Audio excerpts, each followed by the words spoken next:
बिस्मिल्लाहिर्रहमानिर्रहीम। First year. आज की वीडियो में हम चैप्टर 5 वर्क एंड एनर्जी के न्यूमेरिकल प्रॉब्लम सॉल्व करेंगे। फर्स्ट प्रॉब्लम है a car carrying truck unloads a 1500 kg car using a plank as shown in figure.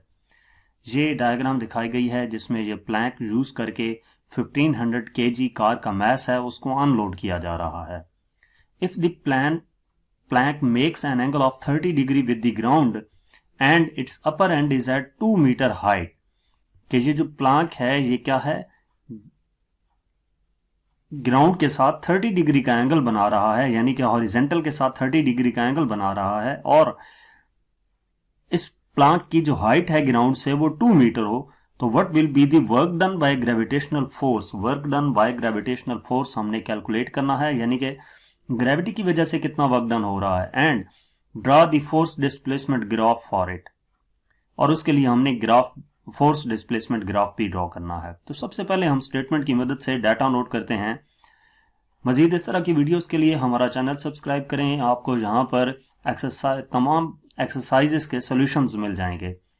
तो स्टेटमेंट की मदद से डाटा नोट करते हैं। डाटा में क्या कहा गया है, car carrying trucks unloads of 1500 kg car. KG kilogram किस चीज का यूनिट होता है, मैस का। तो ये हमारे पास कार का मैस गिवन है, यानी कि m equal to 1500 kg।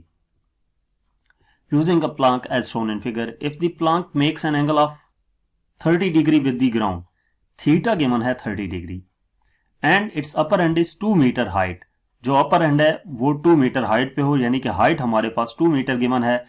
What will be the work done by the gravitational force? Work done by the gravitational force हमने कैलकुलेट करना है, and force तो अब हम इसका सोल्यूशन देखते हैं। सबसे पहले चीज, वर्क डन कैलकुलेट करने के लिए हम फार्मूला अप्लाई करेंगे। वर्क डन इक्वल होगा mgh के। Mass, gravity and height include है, तो इस वजह से W इक्वल टू mgh का फार्मूला अप्लाई करेंगे। इसमें मैस की वैल्यू 1500, g की वैल्यू 9.8 और हाइट हमें 2 गिवन है। इसको हम सिंप्लीफाई करें तो वर्क डन आ जाता है 29400 जॉल के। इसको अगर आप किलो जॉल में कन्वर्ट करना चाहें तो 29.4 किलो जॉल ये वर्क डन बनेगा। तो ये हमारे पास वर्क डन आ गया सिंपल फार्मूले से। अब इसके बाद जो ग्राफ की मदद से कहा गया था वो हम इसका कैलकुलेट करते हैं कि फोर्स डिस्प्लेसमेंट ग्राफ बनाने के लिए हमें डिस्प्लेसमेंट और फोर्स दोनों चीजें कैलकुलेट करनी पड़ेंगी। फोर्स कौन सी, जो इस कार के ऊपर अप्लाई हो रही है, एंड दूसरी चीज डिस्प्लेसमेंट, कौन सा डिस्प्लेसमेंट जो ये कार कवर कर रही है डिस्प्लेसमेंट। तो वो बताने से पहले जरा आप इसको ये देखें कि ये एक ट्रायंगल बन रही है, ये डिस्प्लेसमेंट है, एंगल थीटा 30 डिग्री जो कि हमें दिया गया है कि ये प्लैंक ग्राउंड के साथ 30 डिग्री का एंगल बना रहा है, और इस प्लैंक की यहां से लेकर यहां तक हाइट h है। तो पहले हम ये डिस्प्लेसमेंट कैलकुलेट कर लेते हैं कि डिस्प्लेसमेंट कितना है, उसके बाद फोर्स कैलकुलेट कर लेंगे। तो डिस्प्लेसमेंट कैलकुलेट करने के लिए यहां पे बल्कि पहले फोर्स कैलकुलेट करते हैं। F equal to W, force किसके इक्वल होगी, इस कार के वेट के इक्वल होगी, और W इक्वल होगा mg के, यानी कि F इक्वल टू वेट हमारे पास 1500 और मैस 1500 और g की वैल्यू 9.8 है। तो इस तरीके से फोर्स आ जाएगी 14700 न्यूटन। ये फोर्स वो है जो इस कार के ऊपर अप्लाई हो रही है। उसके बाद हमें ये डिस्प्लेसमेंट कैलकुलेट करने की जरूरत है, लेकिन ये वो फोर्स नहीं है जो हम क्या पुट करेंगे। ये फोर्स टोटल फोर्स है जिस कार के ऊपर अप्लाई हो रही है। अब डिस्प्लेसमेंट यहां से इस डायरेक्शन में है और ये फोर्स इसके वेट की इक्वल थी, ये बात भी याद रखनी है। अब ये डिस्प्लेसमेंट कैलकुलेट करने के लिए साइन थीटा इस ट्रायंगल के ऊपर अप्लाई करते हैं। साइन थीटा इक्वल होगा परपेंडिकुलर ओवर हाइपोटेन्यूज के, यानी कि परपेंडिकुलर हमारे पास h है और हाइपोटेन्यूज क्या है, d है। तो यहां से d इक्वल आ जाएगा h ओवर साइन थीटा के। साइन थीटा इधर आकर डिवाइड होगा और d इधर चला जाएगा। इसमें वैल्यूज पुट कर देंगे, यानी कि 2 ओवर साइन 30, ये 2 ओवर 0.5, तो डिस्प्लेसमेंट हमारे पास आ जाएगा 4 मीटर, यानी कि कार 4 मीटर का डिस्प्लेसमेंट कवर करेगी। अब डाटा हमने एज इट इज लिख लिया है। Gravitational force acts vertically downward. जो ग्रेविटेशनल फोर्स होती है वो किस तरफ एक्ट करती है, वर्टिकली डाउनवर्ड एक्ट करती है। तो इस वजह से वर्टिकली एक्ट कर रहा है, जो इस कार का जो वेट है वो इस डायरेक्शन में है, तो जो उसका वो कंपोनेंट जो वर्टिकली डाउनवर्ड है वो कैलकुलेट करेंगे तो F equal to M G sine theta आएगा, यानी कि F equal to 1500 into 9.8 sine 30, ये हमारे पास आ जाती है F 7350 न्यूटन के।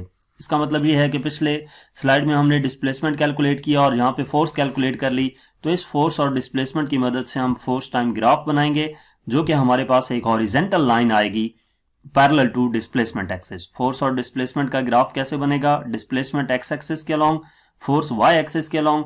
डिस्प्लेसमेंट हमने पिछली स्लाइड में कैलकुलेट किया था 4 मीटर था, और फोर्स अभी कैलकुलेट की 7350 न्यूटन आई है।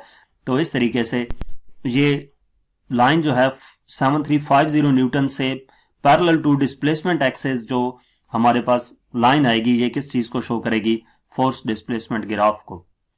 आप इस आंसर को वेरीफाई करने के लिए ये भी कर सकते हैं कि जो आपने पिछले स्लाइड में वर्क डन कैलकुलेट किया है वो, और इस ग्राफ की मदद से जो वर्क डन कैलकुलेट करेंगे, यानी कि 7350 को 4 से मल्टीप्लाई करेंगे, तो ये भी वही वैल्यू आएगी। इसके बाद नेक्स्ट न्यूमेरिकल नंबर 2 है, a car having total mass of 1500 kg including the driver is travelling at a speed of 40 kilometre per hour through a straight path. एक कार है जिसका टोटल मास गिवन है driver समेत, और ये car travel कर रही है 40 किलोमीटर पर आवर की स्पीड से स्ट्रेट पाथ पे। How much work will be required to stop the said car if its brakes fail and engine turns off. How much work will be required, कितना work require होगा उस car को stop करने के लिए अगर उस कार की ब्रेक्स फेल हो चुकी हो और इंजन जो है वो टर्न ऑफ हो चुका हो। तो डाटा अगर इस स्टेटमेंट की मदद से नोट करें, car having a total mass of m की वैल्यू ऑफ 1500 kg है, is travelling at a speed of 40 kilometre per hour, यानी कि v equal to 40 kilometre per hour. इसको हम ऐसा यूनिट मीटर पर सेकंड में कन्वर्ट करेंगे। आपको डाटा में जितनी भी वैल्यूज गिवन हो उनको ऐसा यूनिट में कन्वर्ट कर लिया करें। तो 40 किलोमीटर को मीटर में कन्वर्ट करने के लिए 40 इंटू 1000, और एक आवर में 3600 सेकेंड्स होते हैं, तो ये पर आवर था, इस वजह से 3600 डिवीजन में लिखा। इसको सिंप्लीफाई करें तो ये 11.11 मीटर पर सेकेंड आ जाता है। How much work will be required to stop the car, work हमने कैलकुलेट करना है। तो इसका सोल्यूशन देखते हैं। उस कार को स्टॉप करने के लिए जो हमें वर्क डन उसके ऊपर अप्लाई करना पड़ेगा वो उसकी काइनेटिक एनर्जी के इक्वल होगा, जो कार की काइनेटिक एनर्जी है। तो ये इक्वल होगा 1/2 इंटू m की वैल्यू 1500 है और v की वैल्यू 11.11 इसका स्केयर।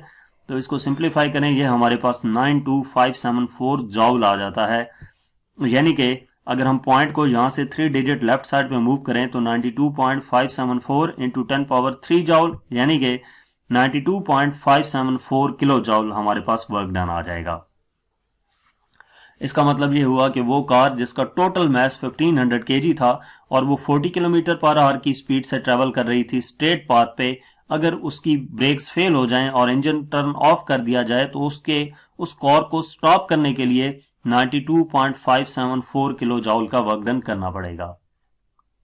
इसके बाद नेक्स्ट न्यूमेरिकल नंबर 3 है, a ball of mass 100 gram is released from a height of 30 metre.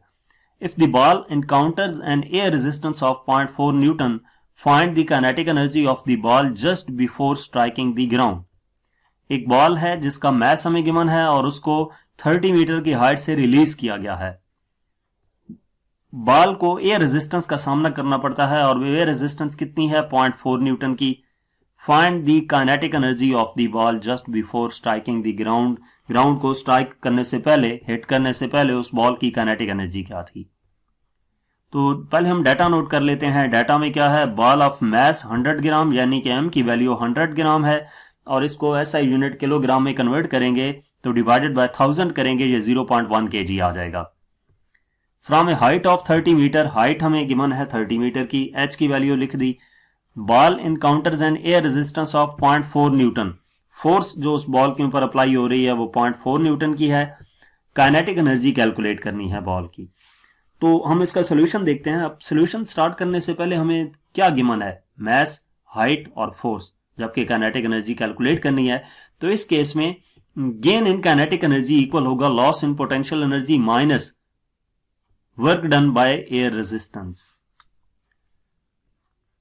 Ball height पे थी जो उसकी काइनेटिक एनर्जी 0 थी, जो वो नीचे की तरफ आएगी तो उसकी काइनेटिक एनर्जी इंक्रीज होती जाएगी, यानी कि गेन इन काइनेटिक एनर्जी।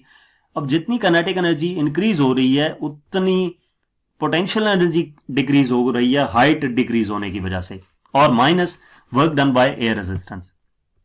तो kinetic energy minus potential energy equal to potential energy minus work done, ये हमारे पास फार्मूला है। इसमें काइनेटिक एनर्जी इक्वल आ जाएगा पोटेंशियल एनर्जी का formula mgh minus work done fd आ जाएगा।